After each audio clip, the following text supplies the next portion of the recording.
কিছু মানুষের সম্পর্ক খুবই বাস্তবিক হওয়া সত্ত্বেও সমাজের অনাবশ্যক সমালোচনার ভাগিদার হয়ে মুখোমুখি হয় এক জটিল ব্যবধানের। কিন্তু মানুষ সম্পর্কের সেই চিরন্তন আর অমুক টানে বিভিন্ন অসুবিধা ও বাধার মুখে পড়েও চালিয়ে যায় জীবনযুদ্ধ। অন্তরালে থেকে করে যায় সেই সম্পর্কের প্রতিপালন। এমনই এক সম্পর্কের গাথা আজ আপনাদের শোনাব। নমস্কার, আপনারা শুনছেন গল্প একান্তে। একান্তে গল্প শোনার আদর্শ ঠিকানা। আমাদের গল্পগুলি কেমন লাগছে কমেন্ট করে আপনার মতামত অবশ্যই জানান। ভালো লাগলে একটি লাইক আর পরবর্তী গল্প শোনার জন্য সাবস্ক্রাইব করে বেল আইকন প্রেস করে অল নোটিফিকেশন অন করে রাখুন, যাতে গল্প এলেই প্রথমেই আপনি শুনে ফেলতে পারেন। শুনে নিন লেখক শ্রী সরোজনাথ ঘোষের কলমে নববর্ষে।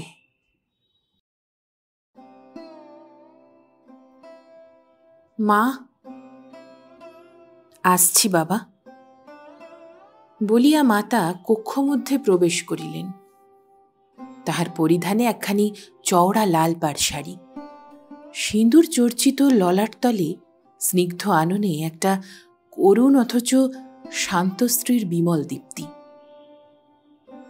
মাতৃত্বের পবিত্র মাধুর্যমণ্ডিত হইলেও নয়নপথে যেন কতদিনের অলিখিত ইতিহাসের উপাদান সন্ধান পাওয়া যায়। ব্যর্থ জীবনের সঞ্চিত অশ্রুরাশি কি সেখানে জমা হইয়া নয়নের মণিযুগলকে আরো কালো করিয়া দিয়াছে? আরাধ্য দেবতার উদ্দেশ্যে নিবেদিত পুষ্প ও বিল্লপত্রের দুই একটি যেন বিক্ষিপ্ত হইয়া দেবতার আশীর্বাদ স্বরূপ জননীর মস্তকের একান্তে শোভা পাইতেছিল। পূজাগৃহের পবিত্র ধূপগন্ধ তাহার অঙ্গে ও বাসে তখনও যেন আলিঙ্গনের স্পর্শ রাখিয়া বাতাসে মৃদুশ্বাস ফেলিতেছিল। কালিদাস মায়ের এই করুণ মধুর রূপ প্রতিদিনই দেখিয়া থাকে। জ্ঞান সঞ্চারের সঙ্গে সঙ্গেই সে পূজারিণী, সংযত বাক, চিরসহিষ্ণু, সেবাপরায়ণা মাতৃমূর্তি দেখিয়া আসিতেছে। বয়োবৃদ্ধির সঙ্গে সঙ্গে পারিপার্শ্বিক অবস্থা এবং আত্মীয় স্বজনের বিবিধ মন্তব্য তাহার অন্তরতম প্রদেশে যে ব্যথার সঞ্চার করিত, তাহার তীব্রতার পরিমাপ কে করিবে? মায়ের এই অবস্থার যিনি মূল কারণ, জন্মদাতা হইলেও সে কখনো তাহাকে মনে মনে ক্ষমা করিতে পারে নাই। তাহাকে সে কখনো দেখিয়াছে বলিয়া মনে পড়ে না। 5 বৎসর বয়সে সে যে ছবি দেখিয়াছিল, কালের দীর্ঘ প্রলেপে তাহা অস্পষ্টতর হইয়া এখন যেন একেবারেই মুছিয়া গিয়াছে। অতি ধীরে একটা চাপা দীর্ঘশ্বাস তাহার বক্ষপঞ্জরগুলিকে স্পন্দিত করিয়া বাহির হইয়া গেল। জননীর প্রতি সশ্রদ্ধ নয়নে চাহিয়া সে বলিল, কাকাবাবু যে প্রস্তাব করেছেন তাতে কি মত দেওয়া সঙ্গত? মাতা বলিলেন, আমি তো কোনো দোষ দেখছি না বাবা। তার মতো হিতকামী আমাদের আর কে আছে? তার জন্যই তো আজ তুই এত লেখাপড়া শিখতে পেরেছিস। তোর মামাবাবু তো ম্যাট্রিক পাশের পরে তোকে চাকরি করবার জন্যই পীড়াপিড়ি করেছিলেন। তোর ওই কাকাবাবুই তো রাজি হননি। দাদাকে কত রকমে বুঝিয়ে পড়ার অন্যান্য খরচ তিনিই তো এতদিন জুগিয়ে এসেছেন। কালিদাস কি তাহা জানে না পিতৃবন্ধু সত্যেন্দ্র কুমার তাহার কে? রক্তের সম্বন্ধ না থাকিলেও এই বন্ধুবৎসল মহাপ্রাণ মানুষটি তাহার জন্য যাহা করিয়াছেন, সে ঋণ সে জীবনে শোধ করিতে পারিবে না। মাতুলালয়ে অন্যের অভাব না থাকিলেও মাতা পুত্রকে যেভাবে ধনীর গৃহে বাস করিতে হইতেছে, তাহার দুঃখ ভুক্তভোগী ব্যতীত আর কে বুঝিবে? পিতৃবন্ধু সত্যেন্দ্রবাবু তাহাকে পড়ায় কোনো অভাব জানিতে দেন নাই। এমনকি তাহার জন্যই মাতুলও তাহাদের সহিত তেমন অশিষ্ট আচরণ করিতে সাহস করেন নাই। হাইকোর্টের বিশিষ্ট ব্যবহারাজীব বলিয়া বিষয়ী মাতুলকে প্রায় তাহার সাহায্য প্রার্থী হইতে হইত। কাজেই ভগিনী ও ভাগিনেও গলগ্রহ স্বরূপ হইলেও সত্যেন্দ্র কুমারের প্রিয় ও অনুগ্রহ ভাজন বলিয়া প্রকাশ্যে তাহাদিগের প্রতি তাহার কোনো অন্যায় ব্যবহার করা সম্ভবপর ছিল না। কালিদাস বলিল, সেই জন্যেই তো মা, তার ঋণের বোঝা আর বাড়াবার ইচ্ছা হয় না। আমরা যে তার কাছে আকণ্ঠ ঋণী।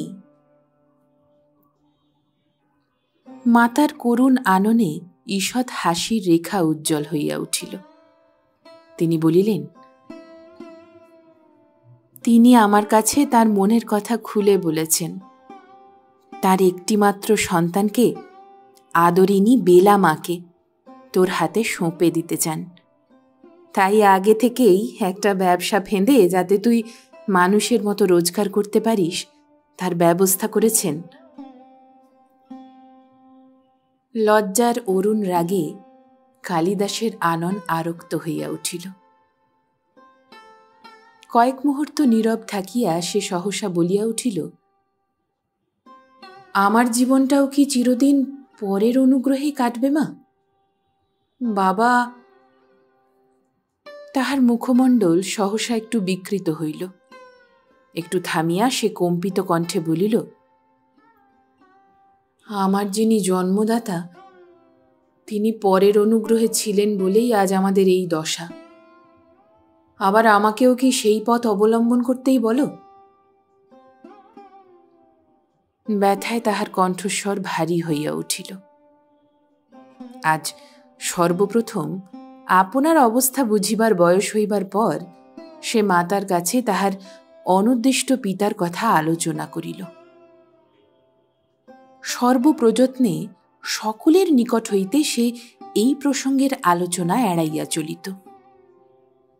তাহার আরাধ্যা জননী এবং পিতৃব্য সম অশেষ শ্রদ্ধাস্পদ পিতৃবন্ধু সত্যেন্দ্রবাবুও কোনোদিন আভাসেও তাহার কাছে তাহার পিতার সম্বন্ধে কোনো কথার আলোচনা করেন নাই।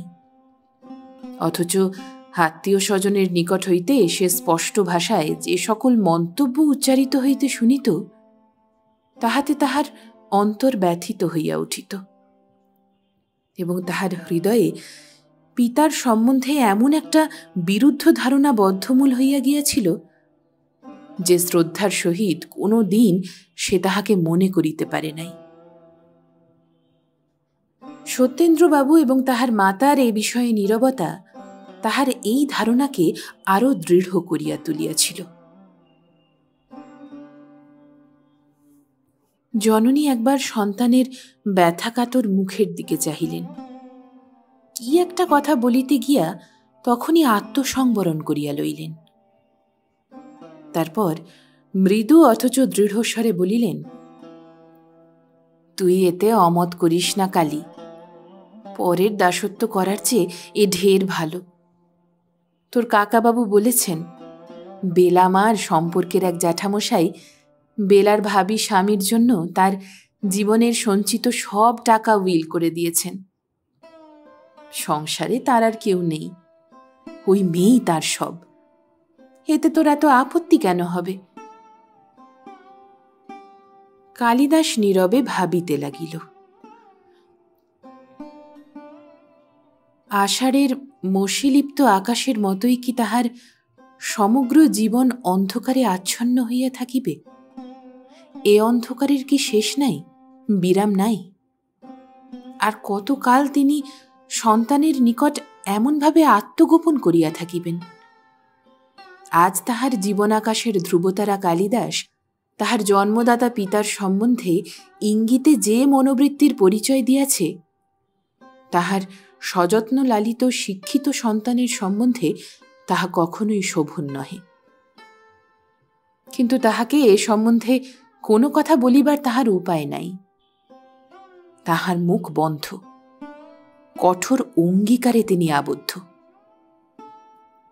জ্যেষ্ঠাগ্রজতুল্য শ্রদ্ধাভাজন স্বামীর বাল্য সুহৃদ এবং পুত্রের অশেষ মঙ্গলাকাঙ্ক্ষী সত্যেন্দ্রবাবু স্বামীর নিরুদ্দেশ হইবার পর তাহাকে নানাভাবে প্রবোধ দিয়াছিলেন এবং বলিয়াছিলেন, কালিদাস তাহার পিতার গৃহত্যাগ সম্বন্ধে কোনো কথা, ভালো অথবা মন্দ, কোনো প্রকার মন্তব্য যেন তার মার নিকট হইতে জানিতে না পারে।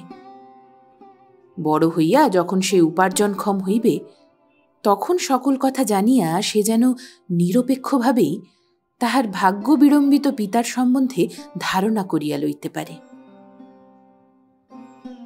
বন্ধুর নিকট হইতে সত্যেন্দ্রবাবু এই বিদায় লিপি পাইয়াছিলেন। তাহাতে এই স্বনির্বন্ধ অনুরোধ লিপিবদ্ধ ছিল। সে যেমনই চরিত্রের হোক, তাহার এই অনুরোধ বন্ধু সত্যেন্দ্রবাবুর নিকট আদেশ। তাই বন্ধুপত্নীকে সম্পূর্ণরূপে নির্বাক থাকিবার অঙ্গীকারে আবদ্ধ করিয়া লইয়া তিনি নিরস্ত হইয়াছিলেন।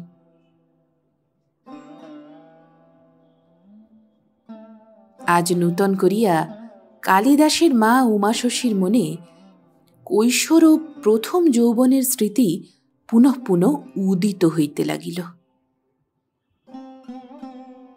পিতার আদরিণী কন্যা বলিয়া ধনী জমিদার আত্মীয় স্বজনহীন দরিদ্র সুন্দর কিশোরকে জামাত্রী পদে বরণ করিয়া আপনার গৃহে আনিয়া সমাদরে প্রতিপালন করিতেছিলেন। প্রতিভাশালী ছাত্র হরিদাস পরীক্ষায় সাফল্য লাভ করিয়া কলেজে অধ্যয়ন করিত। কিশোরী উমাশশী কিশোর স্বামীর সাফল্য গর্বে আনন্দিত ও সুখী। সুন্দর দেহের অন্তরালে যে প্রণয় স্নিগ্ধ হৃদয় ও পবিত্র চরিত্র মাধুর্য বিদ্যমান ছিল, তাহাতে উমাশশী মনে তৃপ্তি ও গর্ব অনুভব করিতেন। তিনি কল্পনা নেত্রে কত সুখের জীবনযাত্রার স্বপ্ন দেখিতেন। পিতা তাহাকে ও তাহার সহায় সম্পদহীন স্বামীকে জীবনযুদ্ধে জয়ী হইবার উপযুক্ত পাথেয় ও রসদের বন্দোবস্ত করিয়া যাইবেন, এ কথা তিনি জানিতেন। কিন্তু অপস্যার রোগে অকস্মাৎ আক্রান্ত হইয়া রুদ্ধবাক পিতা কয়েক ঘণ্টার মধ্যে যখন পরপারে পাড়ি জমাইয়াছিলেন, তখন উমাশশী শুধু ডাক ছাড়িয়াই কাঁদিয়াছিলেন। কিশোরীর মনে তখন সংসারের চিরন্তন ব্যবস্থা ও অবস্থার কোনো তত্ত্বই রেখাপাত করিতে পারে নাই। তাহার পর ভ্রাতার সংসারে তাহাকে অনুগ্রহ প্রার্থিনী হিসেবে থাকিতে হইতেছে, এমন আভাস তাহার পুত্রের আবির্ভাবের পর হইতে যখন তাহার কোমল চিত্তে প্রথম রেখাপাত করিল, তখন তাহার নারী হৃদয় অভিমানে ফুলিয়া উঠিয়াছিল। স্বামী বিশ্ববিদ্যালয়ের উপাধি লাভ করিয়া শুধু কল্পনার রাজ্যে কাব্যকুসুমের সন্ধানে ঘুরিয়া বেড়াইতেছেন।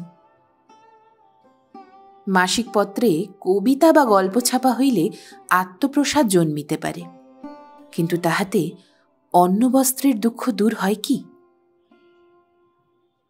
উমাশশী স্বামীকে মাঝে মাঝে অর্থোপার্জনের জন্য আকারে ইঙ্গিতে আভাস দিতেন। হরিদাস তাহা কানে লইলেও প্রাণে প্রাণে অর্থোপার্জনের গুরু প্রয়োজন অনুভব করিতেন না। স্বল্পে সন্তুষ্ট তিনি কল্পনাশ্রয়ী ভাবরাজ্যেই বিচরণ করিতে লাগিলেন। জমিদার শ্যালক ইন্দিরার নির্মাল্য লাভ করিয়া তরুণ বয়সেই ভারতীর বিরুদ্ধে অভিযান করিয়াছিল। এজন্য সে ভগিনীপতি হরিদাসকে অনুকম্পার দৃষ্টিতে দেখিত। অনায়াসলভ্য অন্নবস্ত্রের প্রসাদে অন্যের স্কন্ধে ভর করিয়া যাহারা সাহিত্যের সেবায় রত, অথচ সংসার প্রতিপালনের কোনোই চেষ্টা করে না, নবীন জমিদার তাহাদিগকে মানুষ বলিয়া মনে করিত না।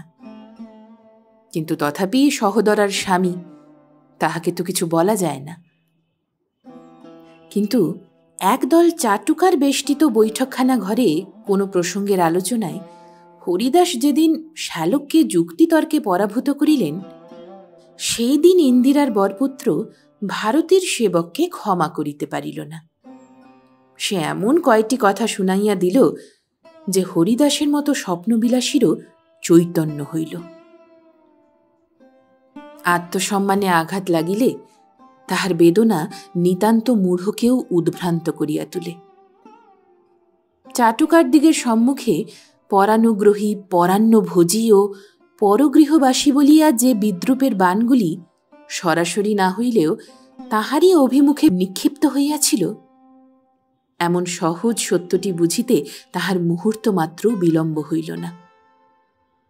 তারপর অন্তঃপুর মধ্যেও অনুরূপ আলোচনার স্রোত প্রবাহিত হয়, উমাশশীর সহিষ্ণুতাও ভাসিয়া গেল।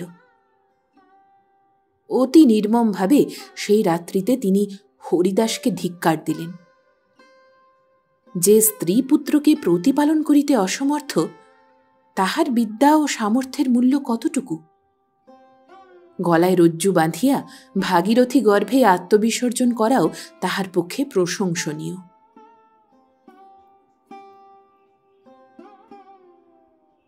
পরদিবস হইতেই হরিদাসকে আর কেহ কলিকাতাতেও দেখিতে পাইল না।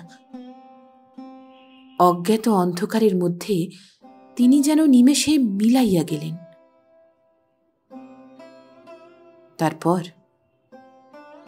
তারপর দীর্ঘদিন, দীর্ঘ মাস, দীর্ঘ বৎসর যুগ হইতে যুগে চলিয়া গিয়াছে।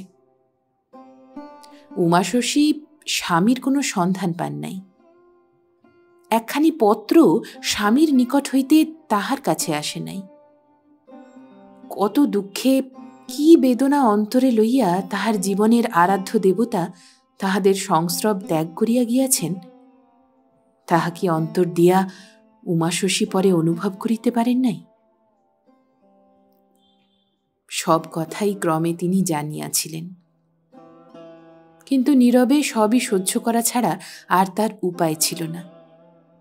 সন্তানকে মানুষ করিতে হইবে, তাহাকে গড়িয়া তুলিতে হইবে। সাহিত্য রচনায় মগ্ন থাকিয়াও কতদিন স্বামী তাহাদের সন্তানের ভবিষ্যতের কথা, কেমন করিয়া তাহাকে স্বাধীন জীবনযাপনের যোগ্য করিয়া তুলিবেন, তাহার আলোচনা করিতেন। পরের বেতনভোগ হইয়া অভিশপ্ত জীবনযাপনের মতো দুঃখ আর নাই। সে কথা শতবার কতভাবেই তিনি না উমাশশীকে শুনাইয়াছিলেন। আত্মীয় পরিজন গৃহত্যাগী স্বামীর কাপুরুষতা, হৃদয়হীনতা সম্বন্ধে কতভাবে কত প্রকারে আলোচনা করিত। উমাশশীর কর্ণে প্রত্যেক কথাই পৌঁছিত। তাহাকে শুনাইয়া শুনাইয়া অনেকে আনন্দ অনুভব করিত। মাঝে মাঝে আবার এমন সংবাদও পাওয়া যাইত যে হরিদাস দূর দেশে শ্লেচ্ছভাবে জীবন যাপন করিতেছেন। কেহ বলিত সে আবার বিবাহ করিয়াছে, কেহ রটাইত ভিন্ন দেশিয়া নারী লইয়া ব্যভিচারে সে এখন জীবন কাটাইতেছে। সহোদরের কোনো পরিচিত ব্যক্তি সেদিনও তাহাকে বোম্বাই অঞ্চলে দেখিয়া আসিয়াছেন। এমনই নানাভাবে নানা কথা তাহার সম্বন্ধে মাঝে মাঝে উমাশশী শুনিয়া আসিতেছেন। কোনো বর্ণনা কাহারও সহিত না মিলিলেও মোটের ওপর তাহার স্বামী যে এই ২০ বৎসর জীবিত আছেন, এ সংবাদ সম্বন্ধে কাহারও সন্দেহ মাত্র ছিল না। কাজেই উমাশশী ভোগবিলাসের সহিত কোনো সম্বন্ধ না রাখিলেও সধবার বেশ পরিত্যাগ করেন নাই। তাহারই কঠোর মন্তব্যে, নিদারুণ ব্যবহারে স্বামী নিরুদ্দিষ্ট। যদি তাহার অধঃপতন হইয়া থাকে, তবে সেজন্য দায়ী শুধু উমাশশী। ভ্রাতার দ্বারা অপমানিত মর্মপীড়িত স্বামীকে সান্ত্বনা দিবার পরিবর্তে কেন তিনি কঠোর নির্মম বাণী শুনাইয়াছিলেন? উমাশশীর মনে পড়িল, সাহিত্য সাধনায় স্বামীর কি ঐকান্তিক চেষ্টা। বিনিদ্র রজনীতে কল্পনার ধ্যানে সাধক তন্ময়, সুন্দরীর উপাসনায়, শিবের অর্চনায়, সত্যের প্রতিষ্ঠায় অনন্যাসক্ত ভক্ত কাব্য জগতে বিচরণ করিতেছেন। সাধারণ স্তরের মানুষ তাহার নাগাল পাইবে কি রূপে? কিন্তু আজ সেই সাধক কোথায়? কোন দূরদেশে, কোন দুর্বিপাকে তাহার জীবনের দিনগুলি চলিয়া গিয়াছে, এখনো কিভাবে তিনি আছেন কে জানে। এত অভিমান এতদিনেও কি ক্ষমা করিবার অবকাশ তাহার হয় নাই? না, উমাশশীর অপরাধের প্রায়শ্চিত্ত নাই।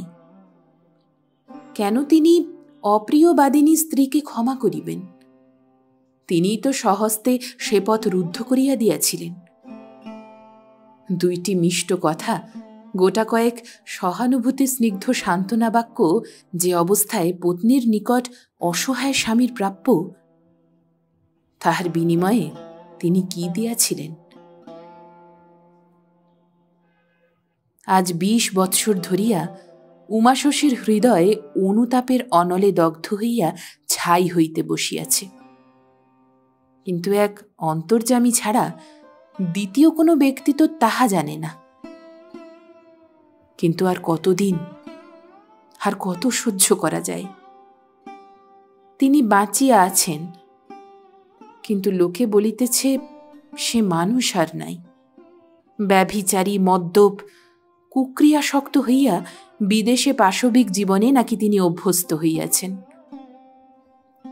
সেই পূত চরিত্র যুবকের এমন অধঃপতন, তাহার সন্তানের যিনি জনক, এই তাহার বর্তমান পরিচয়। এ দুঃখ, এ বেদনা যে রাখিবারও স্থান নাই বিশ্বনাথ। তাহার চরিত্রবান গুণবান পুত্র পিতৃনিন্দা, পিতৃপরিচয় শুনিয়া অধবদনে থাকে, মুখ তুলিয়া কাহারও সহিত কথা কহিতে পারে না। কিন্তু উপায় কি? এ সকলের মূলই তিনি। তাহার বিবেচনার অভাবেই এই অবস্থার উদ্ভব হইয়াছে। জীবন ভরিয়া প্রায়শ্চিত্ত তাহাকে করিতেই হইবে। কিন্তু তথাপি এ কথা তাহার অন্তর মানিয়া লইতে পারিতেছে না। হিমালয় চূর্ণ হইতে পারে, কিন্তু সত্যাশ্রয়ীর পতন কি সম্ভব? 12 বৎসর হইতে 20 বৎসর বয়স পর্যন্ত তিনি স্বামীর প্রতিদিনের জীবনযাত্রার পরিচয়, মনের প্রত্যেক খুঁটিনাটি অবস্থার কথা। মা, অমন করে অন্ধকারে বসে আছো কেন? ঘরের মধ্যে আলো জ্বলিয়া উঠিল। উমাশশী তাড়াতাড়ি মুখ ফিরিয়া বসনাঞ্চলে নয়নাশ্রু মার্জনা করিলেন।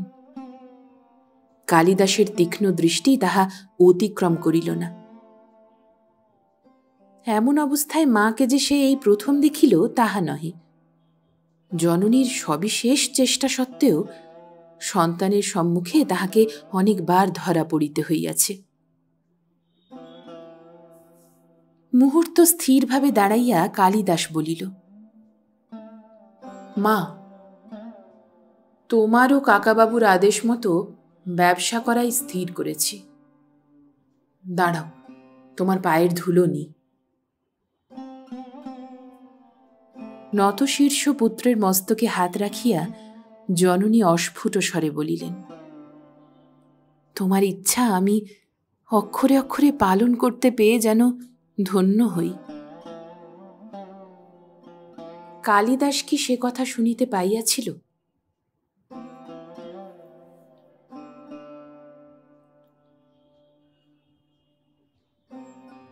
কাকাবাবু বলেছেন আপনি খুব কাজের লোক, খনির কাজও ভালো জানেন। বেশ, সেখানকার ম্যানেজার ছুটিতে যাবেন, বোধহয় আর কাজ করবেন না। তার শেষপত্র না পাওয়া পর্যন্ত আপনি এখানকার কাজ, ক্যাশিয়ারের কাজের ভার নিতে পারবেন। এখানে ওইটাই বড় কাজ, এখন খালি আছে, পরে সেখানে যাবেন। ইংরাজিতে কথা হইতেছিল। ভাটিয়া ভদ্রলোকটি যেন অত্যন্ত অনুগৃহীত হইলেন। তাহার গুম্ফ শ্বশ্রুশোভিত প্রশান্ত আনন উজ্জ্বল হইয়া উঠিল। চশমার মধ্য হইতে দীর্ঘায়ত লোচন পথে আনন্দ বিস্ময়ে জড়িত একটা দীপ্তি প্রকাশ পাইল। বিশুদ্ধ ও দ্রুত ইংরাজিতে তিনি বলিলেন, মিস্টার রায়, আমার মতো অপরিচিতের ওপর এরূপ অনুগ্রহ ও বিশ্বাস। কথা শেষ করিতে না দিয়া কালিদাস বলিল, কাকাবাবু যখন আপনাকে নির্বাচিত করেছেন তখন আমার আর বলবার কিছু নেই। আপনি এখন থেকে আমার ক্যাশ বুঝে নিন। 6 মাস পরে আপনাকে ঝরিয়া পাঠাবার বন্দোবস্ত করব। প্রৌঢ় ভাটিয়া ভদ্রলোকটি উঠিয়া দাঁড়াইলেন। সুগঠিত সুন্দর ও বলিষ্ঠ দেহ হইতে যৌবনের দীপ্তি ও মাধুর্য তখনও বিদায় লয় নাই। সম্মুখে টেবিলের উপর একখানি বাঁধানো নূতন বই দেখিয়া কৌতূহল বশে তিনি উহা একবার তুলিয়া লইলেন। কালিদাস বলিল, ওখানা বাংলা বই, নূতন বেরিয়েছে। আপনি কি বাংলা জানেন? মাথা নাড়িয়া ভদ্রলোক বলিলেন, সে সৌভাগ্য আমার হয়নি, তবে শুনেছি বাংলা ভাষায় নাকি অনেক ভালো ভালো বই আছে।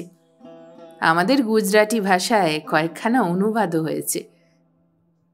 আপনি বই পড়তে খুব ভালোবাসেন বুঝি মিস্টার রায়? মাপ করবেন, আমাদের সম্বন্ধ বিচার করে এটা বলছি না। আমি নিজে বড় কেতাব কিট কিনা। কালিদাস বলিল, সে কি কথা? আপনি শিক্ষিত ভদ্রলোক, তাতে বয়সে আমার পিতৃতুল্য। বিশেষত আপনি কাকাবাবুর বন্ধু। আমাদের মধ্যে ও সম্বন্ধটার উল্লেখ করে আমাকে লজ্জা দেবেন না। কর্মপ্রার্থী বৈদেশিক এইরূপ শিষ্ট উত্তরে প্রীত হইলেন। কালিদাস বইখানি নাড়াচাড়া করিতে করিতে বলিল, দেখুন, আপনি যদি আমাদের ভাষা জানতেন, এই বইখানা আপনাকে পড়বার জন্য অনুরোধ করতাম। এমন চমৎকার বই অনেক দিন পড়িনি। লেখক অজ্ঞাতনামা, কিন্তু এমন ভাষার মাধুর্য আর বিন্যাসভঙ্গি আমি কমই দেখেছি।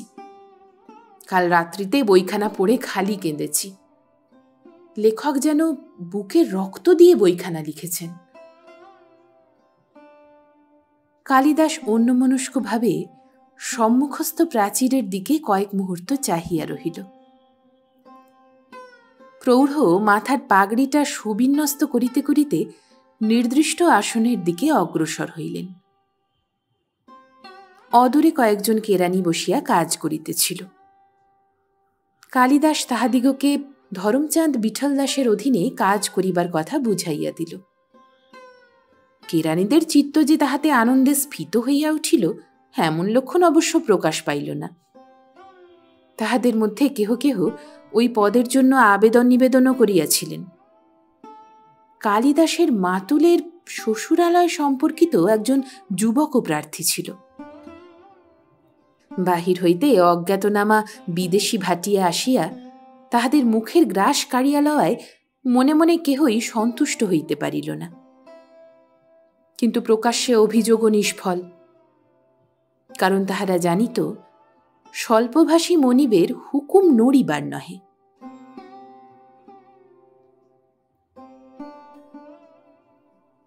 কয়দিন হইতেই আকাশ মেঘাচ্ছন্ন ছিল। বঙ্গোপসাগরে ঝটিকার লক্ষণসমূহ প্রকাশ পাইতেছে বলিয়া কলিকাতার আবহ বিভাগ হইতে প্রকাশিত দৈনিক পত্রে সংবাদ বাহির হইয়াছিল। কালিদাস কয়েক মুহূর্ত মেঘমূর্ছিত আকাশের দিকে চাহিয়া কাজে মন দিবার চেষ্টা করিল।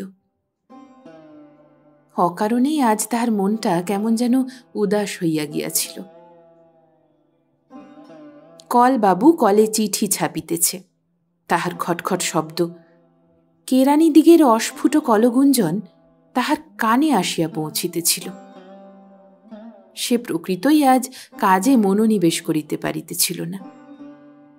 আজ সে জননীকে অত্যন্ত বিচলিত দেখিয়া আসিয়াছিল। উহাই কি তাহার কারণ? তিনি যেন কি পড়িতে পড়িতে অঝরে অশ্রু বিসর্জন করিতেছিলেন। সে জননীর এই বিক্ষোভের কারণ জানিতে চাহিয়াছিল, কিন্তু মাতা তাহাকে কিছুই প্রকাশ করিয়া বলেন নাই। শুধু বলিয়াছিলেন, আজ নয় বাবা, একদিন বলবো বই কি। সেও আর পীড়াপিড়ি করে নাই।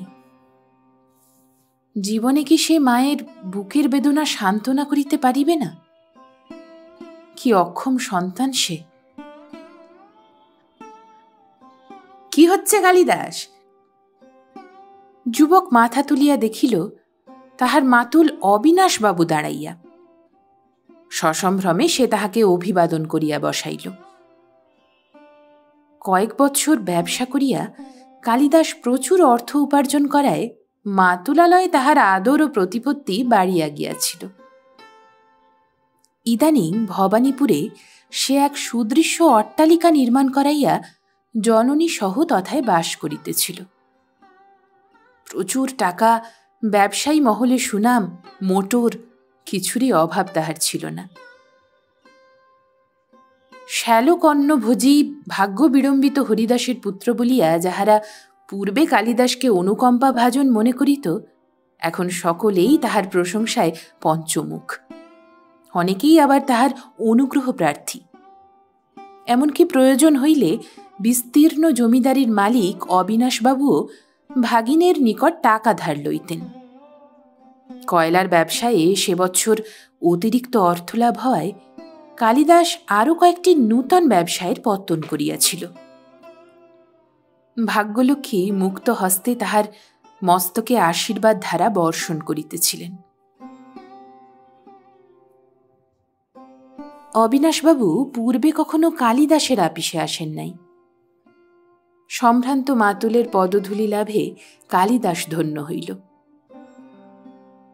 আকাশে মেঘের গর্জন আসন্ন বৃষ্টির সম্ভাবনা জানাইয়া দিল। ঘরের মধ্যে বিদ্যুতালোক আর বাহিরে ঘনায়িত অন্ধকার। দুই একটা ঝড়ের ঝাপটা রুদ্ধ কাচ বাতায়নে ঠেলা দিয়া গেল। কালিদাস বলিল, এই দুর্যোগে মামাবাবু কোথায় গিয়েছিলেন? অবিনাশবাবু বলিলেন, এই তোমারই আপিসেই এলাম। অনুরূপকে ক্যাশিয়ারি কাজটা কবে থেকে দেবে তাই জানতে এলাম। কালিদাস অপেক্ষাকৃত মৃদুস্বরে বলিল, পদটা বড় দায়িত্বপূর্ণ, অনুরূপ একলা পেরে উঠবে না। তাই কাকাবাবু একজন অভিজ্ঞ লোক দিয়েছেন, তাকেই আপাতত ও কাজটার ভার দিয়েছি। অনুরূপ তার সহকারী হয়ে কাজটা ভালো করে শিখে ফেলুক, মাস কয়েক পরে অন্য ব্যবস্থা করব। জমিদার বাবুর মুখ গম্ভীর হইল। তাহার শ্যালক পুত্রকে তিনি কথা দিয়াছিলেন যে। স্ত্রীর তরফ হইতেও যথেষ্ট অনুরোধ ছিল। মনে মনে নিদারুণ বিরক্ত হইয়া তিনি বলিলেন, কাকে কাজটা দিলে? কাকাবাবুর বিশেষ পরিচিত বন্ধু ধরমচাঁদ বিঠল দাস একজন ভাটিয়া ভদ্রলোক। উনি সকল কাজেই বিশেষ দক্ষ। তোমার বুদ্ধি এখনো পাকেনি কালিদাস। টাকা কড়ির কাজ একটা বিদেশি মেড়োকে দিলে। অবিনাশবাবুর কণ্ঠস্বরে কেরানিরা সকলেই চমকিয়া উঠিল। ধরমচাঁদ বিঠল দাসও মুখ তুলিয়া বিস্মিত নেত্রে সেই দিকে চাহিলেন।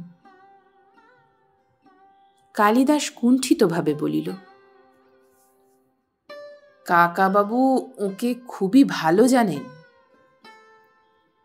বিকৃত কণ্ঠে অবিনাশবাবু বলিলেন, সত্যেনবাবু ভালো উকিল হতে পারেন, এসব বিষয়ে তার অভিজ্ঞতা কি?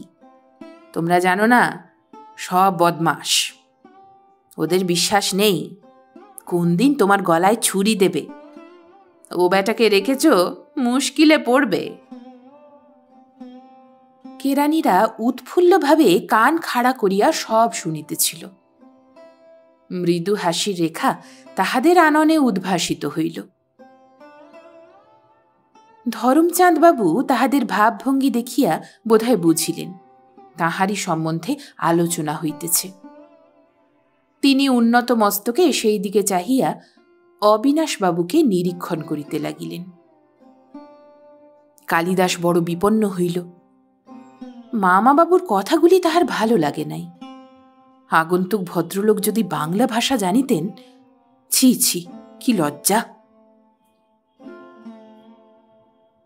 অকস্মাৎ কক্ষটি অন্ধকারে আচ্ছন্ন হইয়া গেল। সম্ভবত তার জ্বলিয়া গিয়াছে। এরূপ অবস্থা নূতন নহে। বেহারা তাড়াতাড়ি কতগুলা বাতি জ্বালিয়া দিল। অবিনাশবাবু কালিদাসের ব্যবহারে ক্ষুণ্ণ হইয়াছিলেন। চিরজীবন আদেশ দিয়া ও সেলাম পাইয়া যাহারা জীবন পথে অগ্রসর হয়, তাহারা অপরাধীকে মার্জনা করিতে জানে না। এই বিঠল দাসকেও তিনি ক্ষমা করিতে পারেন না। অবিনাশবাবু বলিলেন, দেখি তোমার নূতন লোকটি কেমন। ধরমচাঁদ স্বল্পালোকেও হিসাবের বহিগুলি পরীক্ষা করিতেছিলেন। মনিব তাহার মাতুলকে অগ্রসর হইতে দেখিয়া কেরানিরা শশব্যস্তে আসন ছাড়িয়া উঠিয়া দাঁড়াইল। কিন্তু ধরমচাঁদ যেমন বসিয়াছিলেন তেমনি ভাবে আপনার কাজে মগ্ন। শ্লেষ ভরে অবিনাশবাবু বলিলেন, দেখলে লোকটা কেমন অসভ্য। মনিব দেখে উঠে দাঁড়ালো না। কালিদাস ইংরাজিতে বলিল, মিস্টার বিঠল দাস, ইনি আমার মামা। ভদ্রলোক তাহার হস্ত প্রসারিত করিয়া দিলেন। তুমি কিরকম ভদ্রলোক, আদব কায়দা জানো না? বলিয়া অবিনাশবাবু মুখ ফিরাইয়া লইলেন। কালিদাস অত্যন্ত বিব্রত হইয়া পড়িল। সে বলিল, উনি বাংলা বোঝেন না মামাবাবু।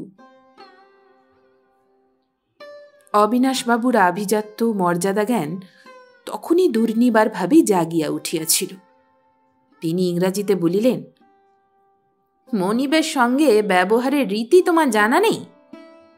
কালিদাস, তুমি একটা অসভ্য চাষাকে কাজ দিয়েছ। ধরমচাঁদ বিঠল দাস সবেগে আসন ছাড়িয়া উঠিয়া দাঁড়াইলেন। তারপর উন্নত শিরে দৃঢ় কণ্ঠে বলিলেন, বাংলাদেশের অভিজাত বংশের ভদ্রলোকরা কি বিদেশি ভদ্রলোকদের সঙ্গে এই রকম ইতর ব্যবহারের পরিচয় দিয়ে থাকেন? দেখুন মহাশয়, আমি এখানে কাজ করতে এসেছি, সেলামের কসরত দেখাতে আসিনি। আর আপনিও আমার মনিব নন।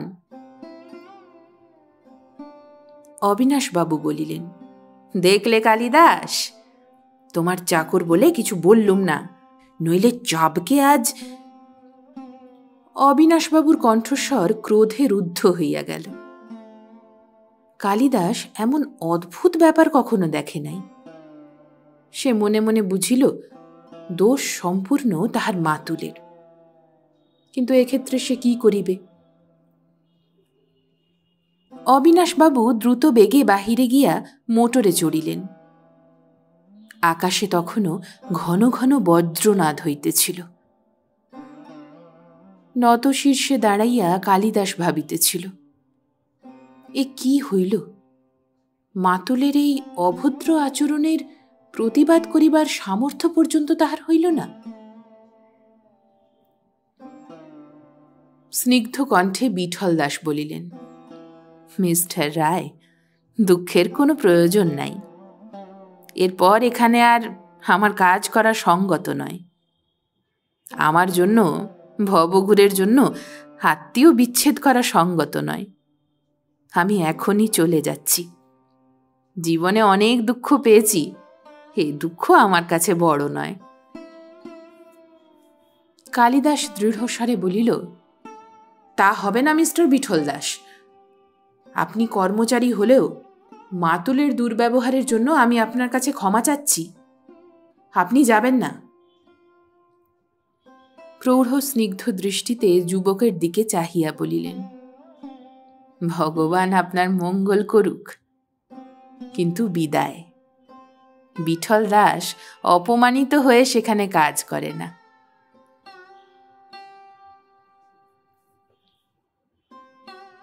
আজ নববর্ষের সুপ্রভাত। আর 10 দিন পরে তাহার বিবাহ। কিন্তু কালিদাস তথাপি সুখী হইতে পারিতেছিল না। গতকল্য বিঠল দাসকে লইয়া যে লজ্জাজনক ব্যাপার ঘটিয়া গিয়াছে, তাহার অনুশোচনার তীব্র দাহ তাহার মনুষ্যত্বকে যেন সন্তপ্ত করিয়া তুলিয়াছে। কয়েকদিনের কার্যে সে বুঝিয়াছিল, এই কর্মঠ লোকটিকে পাইয়া তাহার ব্যবসায়ের কার্য উত্তম রূপে চলিবে। সত্যেন্দ্রবাবু সত্যই বলিয়াছিলেন, হাজারে একজনও এমন লোক মিলে না। তাহাকেই বা সে কি কৈফিয়ত দিবে? তাহার যাবতীয় ঐশ্বর্য ও সুখের একমাত্র কারণ যিনি, যাহার একমাত্র সন্তান কন্যা আর কয়দিন পরেই তাহার গৃহের লক্ষ্মী হইয়া আসিবে, সেই পিতৃতুল্য তাহারও অধিক শ্রদ্ধাভাজন ভাবী শ্বশুরকে বিঠল দাসের কর্মত্যাগ সম্বন্ধে সে কি কৈফিয়ত দিবে? রবিবারে আপিস বন্ধ। সে প্রভাতে উঠিয়াই অনুতপ্ত চিত্তে গঙ্গার ধারে বেড়াইতে বাহির হইয়াছিল। সারা রাত্রি সে ভালো করিয়া নিদ্রা যাইতে পারে নাই। প্রভাতের স্নিগ্ধ বায়ু হিল্লোলে যদি মস্তিষ্ক একটু শান্ত হয়।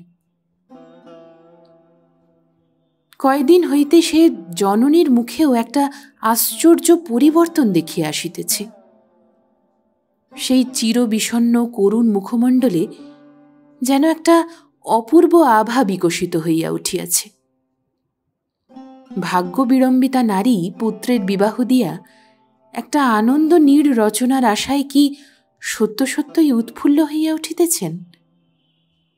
ভগবানের আশীর্বাদে সত্য সত্যই কি জননীকে, দেবীকে সে সুখী করিতে পারিবে? ঈশ্বর কিরূপ তাহা সে জানে না। তাহার মাতাই তাহার কাছে প্রত্যক্ষ দেবতা। যদি তাহা হয় তবে সত্যই সে আর কিছুই চাহে না। তাহার জননীর ভগ্ন ম্রিয়মান হৃদয় আনন্দের সহস্র দলে বিকশিত হইয়া উঠুক, এই তাহার চাহিদা। চিরদুঃখিনী নারী সুখের আস্বাদ পাইয়া এতটুকু তৃপ্তিলাভ করিলেই তাহার সকল শ্রম সকল সাধনা সার্থক হইবে। বেলা ৮টার সময় বেড়াইয়া সে বাড়ি ফিরিয়া আসিল, কিন্তু তাহাদের অন্তঃপুর হইতে নারীর কলহাস্যের তরঙ্গ উচ্ছ্বসিত হইয়া উঠিতেছে না। তবে কি মাতুলালয় হইতে মেয়েরা এত সকালেই আসিয়া তাহাদের নীরব বুড়িকে কলহাস্যে মুখরিত করিয়া তুলিতেছে? এত পূর্ব হইতেই কি শুভ বিবাহের উদ্যোগ আয়োজনের সূত্রপাত হইল? ভিতরে প্রবেশ করিয়া সে দেখিল, সম্মুখের বারান্দায় তাহার মাতা দাঁড়াইয়া। তাহার আজ একই বেশ। সেই সাধারণ বস্ত্র পরিহিতা স্বল্পভূষণা জননী যেন আজ রাজরাজেশ্বরী মূর্তি ধারণ করিয়াছেন। তাহার ললাটে চিরদিনই সিন্দুরের লোহিত শিখা প্রদীপ্ত থাকিত, কিন্তু আজ চরণযুগল অলোকতক চিত্রিত। আর জননীর পার্শ্বে তাহার ভাবী শাশুড়ি ও তাহারই ননন্দা মাতাকে বেষ্টন করিয়া অলঙ্কার ভূষণে তাহাকে সজ্জিত করিতেছেন। জননীর আননে তৃপ্তি ও লজ্জার যে মাধুর্য আজ উজ্জ্বল হইয়া উঠিয়াছিল, তেমন ভাব সে পূর্বে কখনো মাতৃ আননে দেখে নাই।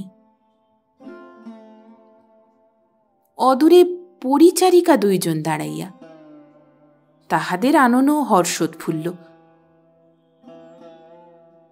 দ্বার পথে দাঁড়াইয়া সে মুহূর্ত স্তব্ধ বিস্ময়ে এই দৃশ্য দেখিল। জননীর দৃষ্টি তাহার উপর নিক্ষিপ্ত হইবার পূর্বেই তাহার চিরদিনের কাকিমা সত্যেন্দ্রবাবুর স্ত্রী বলিয়া উঠিলেন, বাবা, তুমি উপরের ঘরে যাও, উনি তোমার প্রতীক্ষা করছেন। তাহার বাকস্ফূর্তি হইল না। বিস্ময় ব্যাকুল চিত্তে সে দ্বিতলে উঠিয়া গেল। তাহার প্রশস্ত শয়নকক্ষের অভ্যন্তর হইতে কাকাবাবুর গলা শোনা গেল। তিনি যেন কাহারও সহিত কথা কহিতেছেন। কালিদাস ঘরের মধ্যে প্রবেশ করিয়াই স্তম্ভিতভাবে দাঁড়াইল। কাকাবাবুর পার্শ্বে ও কে বসিয়া? প্রথমত সে আপনার দৃষ্টিকে বিশ্বাস করিতে পারিল না। বিনিদ্র রজনীর খেয়াল এখনো কি তাহার মস্তিষ্কে জটলা করিতেছে? চক্ষু মার্জনা করিয়া সে আবার ভালো করিয়া চাহিল। না, তাহার দৃষ্টি বিভ্রম নহে। ওই লোকটিকে সে সহস্র ব্যক্তির মধ্য হইতে অনায়াসে বাহির করিয়া লইতে সমর্থ। কিন্তু সত্যেনবাবু বলিলেন, এসো কালিদাস, বিঠল দাস আমাকে সব কথাই বলেছেন, তাকে সঙ্গে করে নিয়ে এলাম।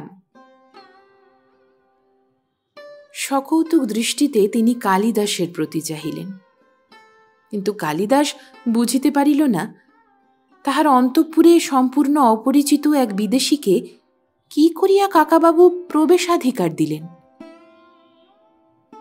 মনে মনে শুধু বিস্ময় নহে, একটু বিরক্তিও অনুভব করিল। যে ব্যক্তি একদিন তাহার অধীনে কর্মচারী ছিল, অন্তরঙ্গ বন্ধু হইলেও তাহাকে তাহার অন্তঃপুরে একেবারে শয়নকক্ষে লইয়া আসা সঙ্গত কার্য কি? সম্ভবত তাহার মুখে চোখে তাহার মনের এই ভাব ফুটিয়া উঠিয়াছিল। সত্যেনবাবু বলিলেন, এর পদধূলি আগে নাও কালিদাস, আজ তুমি সত্যই ভাগ্যবান। কাকাবাবুর মস্তিষ্ক বিভ্রম ঘটিয়াছে নাকি? বয়োজ্যেষ্ঠ হিসেবে পদধূলি কাহারো কাহারো গ্রহণ করা যাইতে পারে, কিন্তু তাই বলিয়া অধীন কর্মচারীর পদধূলি লইতে হইবে? এ কি অন্যায় অসম্ভব আদেশ! বিঠল দাস পলক্ষীন নেত্রে কালিদাসের সুন্দর আননে দৃষ্টি নিবদ্ধ করিয়া রহিলেন। সত্যেন্দ্র কুমার কালিদাসের হাত ধরিয়া তাহার সম্মুখে অগ্রসর হইলেন। কালিদাস, তোমার লেখাপড়া শিখে মানুষ হওয়া ও অর্থ সম্পদের অধিকারী হওয়ায় যিনি একমাত্র হেতু, তোমার ইহলোকের সেই দেবতাকে প্রণাম করে ধন্য হও। ইনি তোমার নিরুদ্দিষ্ট পিতা। কালিদাস বিহ্বলভাবে স্তব্ধ হইয়া দাঁড়াইল। পৃথিবী কি তাহার পদতল হইতে সরিয়া যাইতেছে? তাহার দেহ টলিয়া উঠিল। অকস্মাৎ দুইখানি বলিষ্ঠ বাহু সস্নেহে তাহাকে বক্ষদেশে চাপিয়া ধরিল। আমার বংশের তিলক, আমার জীবনের সাধনা, আনন্দ। কালিদাস পিতৃপদধূলি গ্রহণ করিয়া অশ্রুপ্লাবিত নেত্রে সেই সৌম্য প্রশান্ত পিতৃমুখপানে চাহিয়া রহিল। 18 বৎসরের সাধনালব্ধ 2 লক্ষ টাকা, ঝরিয়ার কয়লা খনি, এ সবই তোমার বাবার দান। ছেলেবেলা হতে পড়ার খরচ সবই তোমার বাবার টাকায় হয়েছে। বন্ধুর কাছে প্রতিজ্ঞাবদ্ধ আমি, সব কথা জেনেও প্রকাশ করতে পারিনি। 25 বৎসর বয়সে ব্রহ্মচারীর মতো সংযম নিয়ে সে শুধু অর্থের সাধনা করেছিল, সিদ্ধি লাভ হয়েছে। তোমার আগে তোমার মাকে কিছু কিছু বলেছিলাম, কিন্তু প্রকাশ করতে নিষেধ করেছিলাম। সত্যেনবাবুর কণ্ঠ অশ্রুভারে রুদ্ধ হইয়া আসিল। বাবা! হরিদাস পুত্রকে আবার বক্ষদেশে জড়াইয়া ধরিলেন। আজ 20 বৎসর। বুভুক্ষু পিতৃহৃদয় সন্তানের স্পর্শরস আস্বাদনে বঞ্চিত। সত্যেন্দ্র মৃদু হাসিয়া বলিলেন, খেয়ালি কবির কর্মচারী সেজে পুত্রের কর্মশক্তিকে পরীক্ষা করবার ব্যাপারেও মৌলিকতা আছে। কালিদাস, সে পরীক্ষাতেও তুমি পাশ হয়েছ। আরও একটা কথা, 18 বৎসর ধরে লক্ষ্মীদেবীর পরিচর্যার পর ভারতের চিরন্তন সেবক তার বহুদিন বিস্তৃত বীণায় ঝঙ্কার তুলেছেন। সেদিনের সেই বেনামি উপন্যাসের লেখক তোমার বাবা। কালিদাসের হৃদয় গর্বে, হর্ষে, উল্লাসে অধীর হইয়া উঠিল। এমন পিতার সে সন্তান! এতদিন মনে মনে পিতার সম্বন্ধে যে বিরুদ্ধ ধারণা তাহার হৃদয়কে কলুষিত করিয়াছিল, সারা জীবন ধরিয়া প্রায়শ্চিত্ত করিলেও তাহার ক্ষয় নাই। এমন সময় নিচে আরো একবার জোরে শঙ্খ বাজিয়া উঠিল। কি হে, হরিদাস নাকি ফিরে এসেছে? ব্যাপার কি? দ্বার প্রান্তে অবিনাশবাবু থমকিয়া দাঁড়াইলেন। কালিদাসের আপিসের ক্যাশিয়ারটা ঘরের মধ্যে দাঁড়াইয়া কালিদাসকে জড়াইয়া ধরিয়াছে কেন? তবে কি? হাসুন দাদা, 20 বছর পর দেখা। অবিনাশবাবুর নেত্রযুগল বিস্ময়ে বিস্ফারিত হইল। নববর্ষের প্রভাতে কি তিনি দিবা স্বপ্ন দেখিতেছেন?